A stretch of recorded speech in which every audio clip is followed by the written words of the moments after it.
4월 23일 오후 2시 경기도 평택 삼성전자 반도체 캠퍼스 정문 앞 왕복 8차선 도로가 사람으로 가득 찼습니다. 4만 명입니다. 전부 삼성전자 직원들이에요. 한가운데 무대 위에서 한 남자가 마이크를 잡았습니다. 초기업 노조 위원장 최승호. 이 사람이 오늘 이 자리를 만든 장본인입니다. 근데 이게 왜 이상하냐면요. 이 회사 3주 전에 창사 이래 최대 실적을 발표했습니다. 1분기 영업이익 57조 2천억. 전년 대비 755% 뛴 숫자예요. 역대 최고로 돈을 번 분기의 역대 최대 파업 집회가 터졌습니다. 회사가 망해서 모인 게 아니에요. 돈을 너무 많이 벌어서 모인 겁니다. 정요 1등이 교무실 앞에서 피켓을 든 꼴이에요. 도대체 이 안에서 무슨 일이 벌어지고 있는 건지 지금부터 낱낱이 파헤쳐 보겠습니다. 최승호가 마이크를 잡고 첫 마디를 내뱉었습니다. 4개월 동안 성실히 교섭했습니다. 돌아온 것은 아무것도 없었습니다. 4만 명이 박수를 쳤습니다. 경찰 400명이 주변을 에워싸고 있었고요. 이 사람이 요구한 게 뭐냐? 성과급 40조 원입니다. 영업이익의 15%를 직원들에게 나눠달라는 거예요. 거절당하면 5월 21일 총파업, 하루 손실 추산 1조 원, 18일이면 최대 30조. 이 회사 주식을 들고 있는 사람이 500만 명입니다. 도대체 40조가 어디서 나온 숫자인지, 왜 4만 명이 여기 섰는지 하나씩 풀어보겠습니다. JTBC에 따르면 최승호가 내건 조건은 이렇습니다. 영업이익의 15%를 선과급으로, 상한제는 폐지, 금액으로 환산하면 40조 5천억 원입니다. 반도체 사업부 DS 부문 직원 7만 7천 명한테 나누면 1인당 5억 2천만 원꼴이에요. 대기업 평균 연봉이 1억 원 안팎인 나라에서 성과급만 5억을 달라는 겁니다. 연봉 합치면 한 사람이 6억을 가져가는 구조예요. 과한 거 아니냐고요? 최승호는 이렇게 반박합니다. 이공계 인재를 붙잡으려면 이 정도는 돼야 합니다. 노컷뉴스 인터뷰에서 직접 한 말이에요. 근데 사측은 이 요구를 받아들이지 않았습니다. 일회성 보상으로 마무리하겠다고 맞섰어요. 최승호가 거부했습니다. 협상 테이블이 깨졌습니다. 보통은 여기서 시간을 두고 다시 앉거든요. 그런데 여기서 한술 더 뜹니다. 최승호가 다음에 한 행동은 성과급 협상이 아니었습니다. 3월 8일 최승호가 전체 조합원에게 공지를 띄웁니다. 중앙일보에 실린 원문 그대로예요. 파업에 불참하면 향후 해고 상황에서 보호 우선순위에서 제외한다. 파업에 안 나오면 잘릴 때 너부터 잘린다는 뜻이에요. 일부에서는 이걸 사실상 블랙리스트라고 부르고 있습니다. 보통 블랙리스트라고 하면 회사가 노조를 상대로 만드는 거잖아요. 그 반대가 벌어진 거예요. 다만 노조 측은 조합원 보호 체계일 뿐 불이익 목적이 아니다 라고 반박하고 있습니다. 어느 쪽이든 사내 긴장감은 극에 달했어요. 이게 사내에 퍼지면서 파업, 미가입자 명단이 돌기 시작했습니다. 삼성전자가 경찰에 수사를 의뢰했어요. 사측이 노조 내부 문건 때문에 경찰을 부른 겁니다. 근데 여기서 더 이상한 건요. 경찰이 들어왔는데 최승호가 한 발짝도 물러서지 않았다는 거예요. 오히려 인터뷰에서 이렇게 말했습니다. 지금은 전쟁 중입니다. 3월 15일, 자 기사에 실린 말이에요. 성과급 협상을 하는 사람의 언어가 아닙니다. 전쟁을 선포한 사람의 언어예요. 그렇다면 최승호가 진짜 노린 건 뭘까요? 성과급 40조가 목적이 아니었을 수 있습니다. 진짜 목표는 따로 있었습니다. 과반노조, 고용노동부가 공식 확인했어요. 삼성전자 초기업 노조 조합원 7만 4천 명, 전체 직원의 과반을 넘겼습니다. 연합뉴스가 이걸 확인했고요. 삼성전자 역사상 처음으로 과반 노조가 탄생한 순간이에요. 이게 왜 무섭냐면요. 삼성전자는 창업 이래 87년간 무노조 경영을 한 회사입니다. 이건희 회장 시절부터 눈에 흙이 들어가도 노조는 안 된다는 말이 사운처럼 돌았던 곳이에요. 그 87년짜리 철칙이 불과 1년 만에 무너졌습니다. 1년입니다. 과반 노조가 되면 뭐가 달라지느냐? 법적 근로자 대표 지위를 확보합니다. 사측은 주요 근로조건을 바꿀 때 무조건 이 노조와 교섭해야 해요. 거부할 수 없습니다. 협상 테이블에 앉을지 말지를 사측이 정하던 시대가 끝난 거예요. 그 뒤가 더 놀랍습니다. 노조가 SK하이닉스 이직 관련 자료를 만들어 조합원에게 배포를 검토했다는 얘기가 나왔습니다. 뉴데일리가 이걸 짚었어요. 경쟁사로 옮기는 방법을 노조 차원에서 안내한 겁니다. 그리고 이건 단순한 검토가 아니었어요. 실제로 일이 벌어졌습니다. 뉴스원에 따르면 4개월간 SK하이닉스로 이직한 삼성전자 직원이 200명을 넘겼습니다. 200명이면 소규모 팹 하나를 굴릴 수 있는 인력이에요.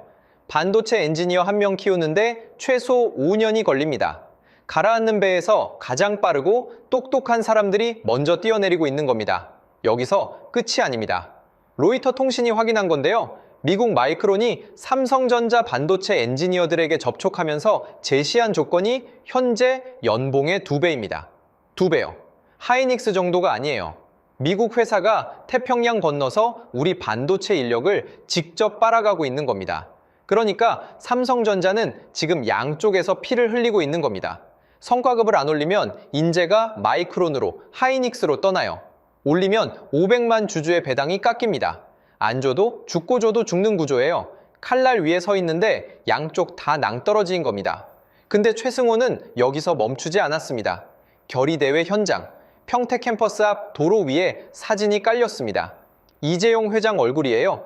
옆에는 전영현 부회장, 노태문 사장 얼굴도 나란히 놓였습니다.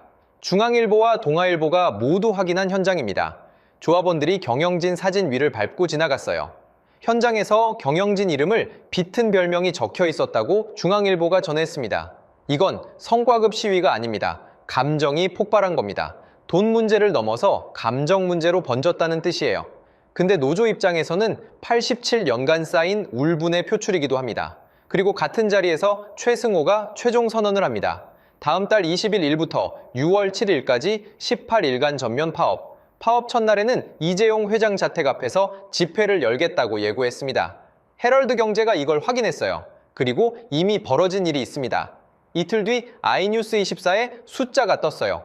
결의대회 당일 야간 교대 기준 메모리 공장 생산 실적이 전날 대비 18.4% 감소했습니다. 파운드리 라인은 58.1%가 줄었어요. 집회만으로 이 정도입니다. 아직 파업이 시작도 안 했어요. 최승호는 마이크를 내려놓지 않았습니다. 대신 날짜를 박았어요. 물러설 생각이 없다는 걸 4만 명 앞에서 못을 박은 겁니다. 근데 이게 노조 입장에서만 볼 일이 아닙니다. 같은 날, 같은 장소 반대편에서 또 다른 마이크가 켜지고 있었거든요. 같은 날 오전 10시입니다. 노조 집회보다 4시간 먼저 평택에 도착한 사람이 있어요. 민경권, 47살, 대한민국 주주운동본부 대표입니다. 직업은 일반 직장인이에요. 대전에서 연차를 내고 올라왔습니다. 중앙일보가 현장을 취재한 내용이에요. 주주가 공장 앞에서 노조에 맞서 마이크를 잡는 건 한국 증시 역사상 처음 있는 일입니다. 미국이나 유럽에서는 주주 행동주의가 흔하지만 한국에서는 이런 장면 자체가 없었어요. 이 사람이 선례를 만든 겁니다. 그리고 민경권이 마이크를 잡자마자 한 말이 있습니다. 악덕 채권업자의 요구와 다를 바 없습니다.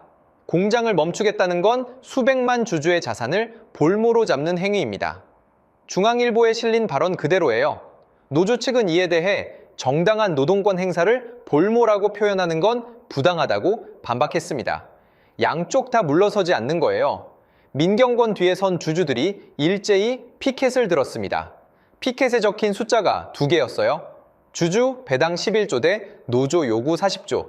지난해 삼성전자가 전체 주주에게 나눠준 배당금이 11조입니다. 노조가 요구하는 성과급은 그 4배예요. 주인에게 돌아가는 돈의 4배를 직원이 가져가겠다는 구조입니다. 그 옆에 또 한 사람이 서 있었습니다. 60세 33년 차 제조업 은퇴자예요. 이름은 밝히지 않았어요. 이 사람이 기자한테 한 말이 있습니다. 황금알 낳는 거위의 배를 가르면 안 됩니다. 삼성전자가 지금 역대 최대의 황금알을 낳고 있는데 알의 크기를 두고 주인과 일꾼이 싸우는 중인 거예요. 민경권이 혼자 온 게 아닙니다. 이 사람은 결의대회 2주 전부터 온라인에서 주주들을 조직했어요. 네이버 주식 카페 개인 투자자 커뮤니티에 글을 올렸습니다. 4월 23일 평택에 갑니다. 우리 돈을 지키러 갑니다. 그 글 하나에 댓글이 수천 개 달렸어요. SNS에서는 주주와 노조 사이에 여론전이 벌어지고 있었습니다. 노조 측은 87년간 착취당한 노동자의 정당한 권리라고 주장했고 주주 측은 내 노후 자금을 볼모로 잡지 마라고 맞섰어요. 스레드, 네이버 카페, 유튜브 댓글까지 전선이 퍼졌습니다. 공장 앞에서만 벌어지는 싸움이 아닌 거예요. 민경권이 이날 기자들한테 한 말이 하나 더 있습니다. 파업 하루에 1조가 날아갑니다. 그 1조가 누구 돈인지 아십니까? 우리 돈입니다. 500만 주주의 돈입니다. 이 사람 목소리가 떨렸다고 현장 르포에 적혀 있어요. 연차 내고 대전에서 올라온 47살 직장인의 분노입니다. 이건 삼성 직원만의 문제가 아닙니다. 삼성전자 개인 주주가 500만 명이에요. 대한민국 성인 인구 4,300만 명 중 500만이 이 회사 주식을 갖고 있습니다. 10명 중 1명 이상이 이 싸움의 직접 당사자라는 뜻이에요. 그리고 주식을 안 가진 사람도 해당됩니다. 국민연금이 삼성전자 지분 약 11%를 보유하고 있어요. 금액으로 따지면 94조 원이 넘습니다. 조선일보 기준이에요. 직장인이라면 월급에서 빠져나가는 국민연금, 그 돈이 삼성전자에 묶여 있는 겁니다. 파업으로 시총이 빠지면 내 연금 수익률이 직격탄을 맞아요. 노조가 18일간 파업을 하면 손실 추산이 최소 20조에서 최대 30조입니다. 서울경제 기준이에요. 이걸 국민일 인당으로 환산하면 약 60만 원어치의 가치가 증발합니다. 60만 원이면 한 달 식비예요. 삼성전자 직원이 아닌 사람한테도 청구서가 날아오는 구조입니다. 이 내용이 중요하다 싶으면 지금 구독 한번 눌러주세요. 계속 갑니다. 그렇다면 이 싸움에서 사측은 뭘 하고 있을까요? 노조는 40조를 외치고 주주는 거위를 지키라고 외치는데 정작 이재용 회장은 아무 말도 안 했습니다. 침묵이에요. 도대체 이재용은 왜 아무 말도 안 하는 걸까요? 삼성전자가 이 사태에서 한 유일한 행동이 하나 있습니다. 집회 일주일 전 수원지방법원에 서류 한 장을 넣었어요. 위법쟁의 행위 금지 가처분 신청. 중앙일보가 이걸 확인했습니다. 생산 라인 점거를 법으로 막겠다는 겁니다. 말로 싸우지 않겠다는 뜻이에요. 법으로 막겠다는 거예요. 57조를 벌어들인 회사가 자기 공장을 법원에 맡겨야 하는 상황인 겁니다. 근데 여기서 모순적인 상황이 하나 터집니다. 가처분을 신청한 건 삼성전자인데 더일렉이 확인한 바로는 법원이 아직 결정을 내리지 않았어요. 법원도 판단이 쉽지 않은 겁니다. 과반 노조의 파업권을 법으로 막는 건 헌법상 단체행동권과 충돌할 수 있거든요. 가처분이 인용되면 파업 자체가 불법이 됩니다. 기각되면 삼성전자는 막을 수단이 없어요. 이재용의 침묵은 어쩌면 전략이 아니라 선택지가 없어서일 수 있습니다. 센TV가 이걸 짚었는데요. 삼성전자 법무팀은 가처분 신청서에 이렇게 적었습니다. 파업이 진행될 경우 회복 불가능한 손해가 발생한다. 회복 불가능. 이 단어를 삼성전자 법무팀이 직접 쓴 거예요. 자기 회사가 회복 불가능한 피해를 입을 수 있다고 법원에 고백한 겁니다. 그런데 이재용 입장에서도 이게 단순한 문제가 아니에요. 성과급을 올려주면 주주들이 반발하고 안 올려주면 인재가 떠납니다. 강경하게 나가면 여론이 등을 돌리고 양보하면 다음에 더 큰 요구가 옵니다. 이재용이 속으로 이런 생각을 하고 있을 거예요. 뭘 해도 욕을 먹는다. 그러면 아무것도 안 하는 게 낫다. 잃을 게 없는 사람이 가장 위험한 법인데 지금은 모든 사람이 잃을 게 있는 상황이에요. 노조도 주주도 경영진도 전부. 그런데 셋 다 물러서지 않는다는 게 이 사태의 핵심입니다. 자, 여기서부터가 진짜예요. 이 셋이 동시에 안 물러서면 어떻게 되느냐? 반도체 공장이 멈춥니다. 반도체 팹이 어떤 곳이냐면요. 24시간 365일 가동하는 시설입니다. 화학약품이 실시간으로 흐르고 온도와 습도가 소수점 단위로 통제되는 곳이에요. 초고순도 클린룸 환경이 유지돼야 하거든요. MBC에 따르면 이 라인이 한 번 멈추면 재가동에 최소 한 달이 걸립니다. 한 달입니다. 스위치 끄고 켜는 문제가 아니에요. 심장이 멈추면 다시 뛰게 하는데 시간이 걸리는 것과 같습니다. 팹이 서면 배관 안에 화학물질이 고여요. 유출 위험, 화재 위험까지 따라옵니다. 반도체 공정 전문가 분석인데요. 삼성만 멈추는 게 아닙니다. 집회 다음 날 YTN의 숫자가 하나 떴습니다. 삼성전자 반도체 사업부 노조 가입률 80% 이상. 파업이 터지면 라인을 돌릴 사람 자체가 없다는 뜻입니다. 대체 인력? 반도체 공정 엔지니어는 최소 5년을 키워야 해요. 내일 데려올 수 있는 사람이 아닙니다. 여기서 결정타가 하나 더 날아옵니다. KB증권 보고서예요.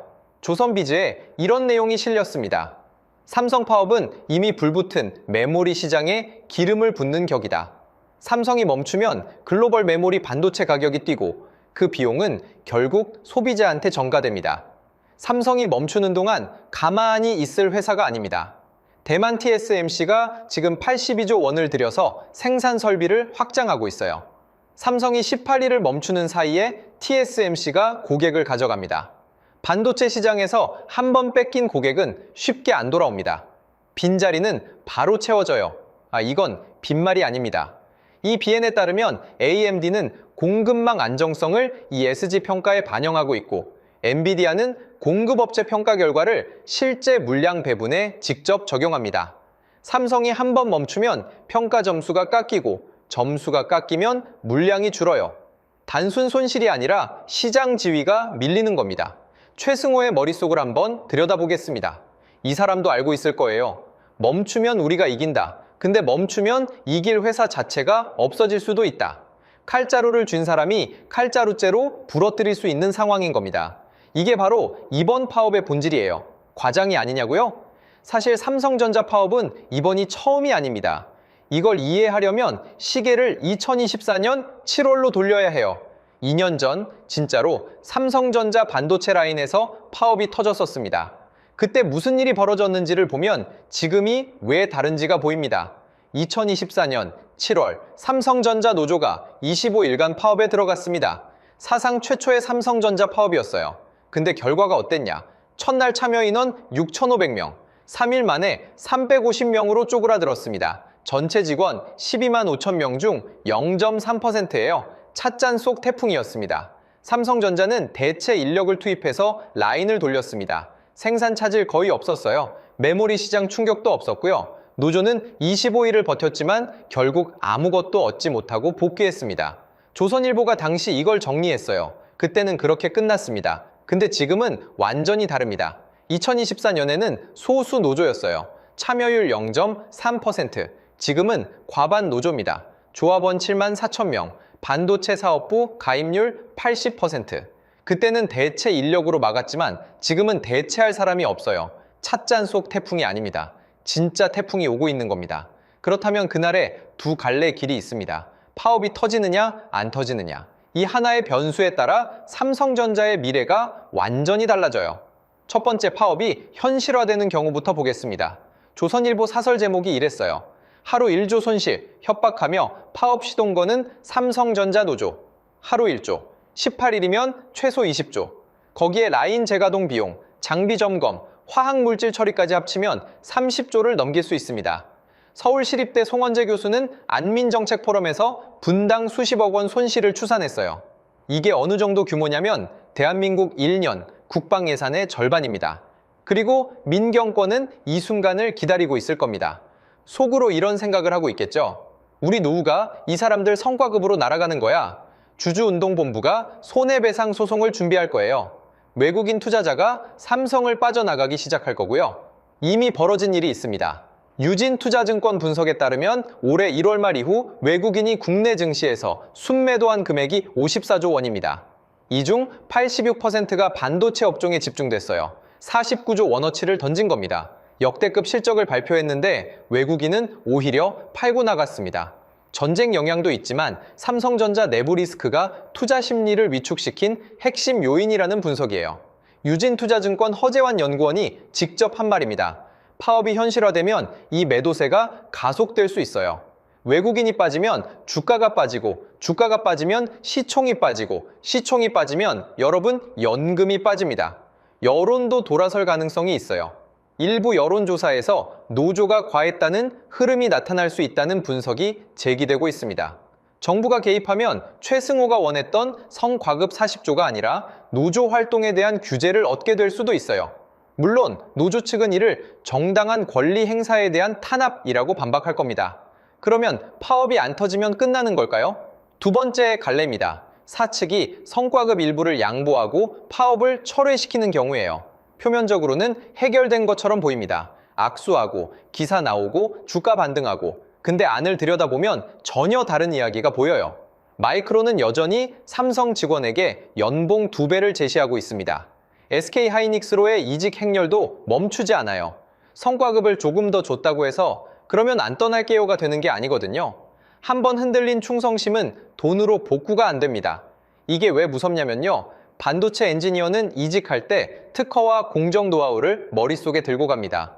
삼성전자의 3나노지, AA, 공정기술, HBM사, 설계 경험. 이런 건 서류로 막을 수 없어요. 사람이 떠나면 기술이 같이 걸어 나가는 겁니다. 뉴스워크가 이걸 짚었는데요. SK하이닉스로 이직한 삼성 엔지니어 중 상당수가 HBM 관련 부서 출신이었습니다. 지금 반도체 시장에서 가장 뜨거운 분야가 HBM이에요.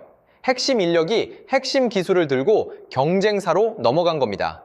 이건 성과급 몇 %로 해결될 문제가 아닙니다. 타협이 되더라도 전례가 남습니다. 과반 노조가 파업을 걸었더니 사측이 양보했다. 이 선례가 남으면 다음 호황 때에 더 큰 요구가 나와요. 87년 무노조 시대는 끝났습니다. 이번이 시작이에요? 끝이 아닙니다. 그러니까 파업이 터져도 문제, 안 터져도 문제인 겁니다. 터지면 공장이 멈추고 안 터지면 사람이 떠나요. 저 어느 쪽이든 삼성전자의 반도체 경쟁력이 깎입니다. 그리고 경쟁력이 깎이는 동안 TSMC와 마이크론은 쉬지 않습니다. 터지든 안 터지든 삼성전자는 이미 달라졌습니다. 87년간 쌓아 올린 무노조 경영이라는 성벽에 금이 갔어요. 성벽은 다시 쌓을 수 있지만 같은 높이로는 못 쌓습니다. 균열은 남거든요. 누가 이기느냐가 아니라 삼성전자라는 회사 자체가 바뀌고 있다는 겁니다. 잠깐 한 발짝 뒤로 물러서서 보겠습니다. 이건 삼성전자 안에서만 벌어지는 일이 아니에요. 삼성전자와 연결된 소부장 협력업체가 1,700개입니다. 이 BN 기준이에요. 평택 캠퍼스 생산 라인 하나당 약 3만 명 규모의 고용이 연결돼 있다고 합니다. 삼성전자가 멈추면 이 1,700개의 회사도 멈춥니다. 부품을 납품할 곳이 없어지거든요. 대기업 하나가 기침하면 중소기업 1,700개가 감기에 걸리는 구조예요. 여기서 일하는 사람들은 파업에 한 표도 행사하지 않았는데 피해를 봅니다. 이건 삼성전자 노사 문제가 아니라 산업 생태계 전체의 문제입니다. 삼성전자와 SK하이닉스의 시가총액을 합치면 코스피 전체의 약 40%예요. 이 두 회사가 흔들리면 한국 증시 전체가 흔들리는 구조입니다. 여러분, 주식 계좌가 삼성이 아니어도 영향을 받아요. 코스피가 빠지면 여러분이 가진 다른 주식도 같이 빠지는 겁니다. 근데 이 싸움의 근본 원인이 뭐냐? 서울시립대 송원재 교수가 안민정책포럼에서 직접 지적한 건데요. 삼성전자의 성과급 산정 기준이 불투명하다는 거예요. 직원들은 57조를 벌었는데 내 성과급이 왜 이만큼인지 모릅니다. 회사는 공개하지 않아요. 서로 속을 모르니까 밀어붙이는 겁니다. 그러니까 이건 노조가 욕심을 부리는 이야기도 아니고 사측이 나쁜 이야기도 아닙니다. 한국 반도체의 미래가 걸린 구조적 문제예요. 성과급 체계가 인재 유출의 원인이 되고 있고 그 인재가 빠져나가는 곳이 외국 경쟁사라는 게 진짜 공포입니다. SK하이닉스는 성과급의 상한이 없습니다. 같은 반도체를 만들고 같은 시장에서 경쟁하는데 한쪽은 천장이 있고 한쪽은 없어요. 두 회사가 같은 칩을 만드는데 한쪽 직원만 천장이 있는 방에서 일하는 겁니다. 이 구조가 안 바뀌면 같은 일이 반복됩니다. 우리 생활로 바꿔보면 이렇습니다. 삼성전자 반도체가 들어가는 제품이 뭐가 있을까요? 스마트폰, 노트북, 자동차, 데이터 센터 서버. 파업으로 메모리 가격이 뛰면 여러분이 사는 전자제품 가격이 오릅니다. KB증권이 경고한 그대로예요. 삼성 직원이 아니어도 주주가 아니어도 소비자로서 영향을 받는 겁니다. 지금 이 순간에도 마이크론 인사팀은 삼성 직원에게 스카우트 메일을 보내고 있습니다. TSMC 공장은 24시간 돌아가고 있고요. 삼성이 안에서 싸우는 동안 밖에서는 반도체 시장의 판이 바뀌고 있어요. 이 싸움이 길어질수록 피해는 삼성 바깥으로 번집니다. 다시 세 사람으로 돌아오겠습니다. 최승호는 날짜를 박았습니다. 이재용은 법원에 서류를 넣었어요. 민경건은 다음 맞불 집회를 준비하고 있습니다. 세 사람 모두 물러설 생각이 없어요. 세 개의 시계가 동시에 같은 날을 향해 돌아가고 있습니다.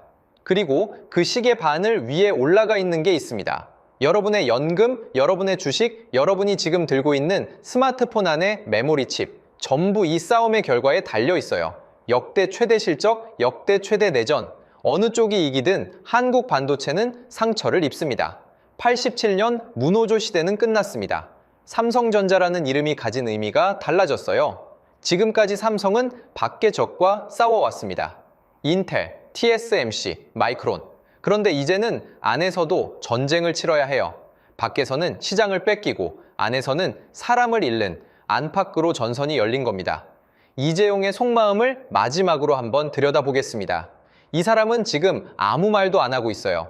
근데 속으로는 이런 생각을 하고 있을 겁니다.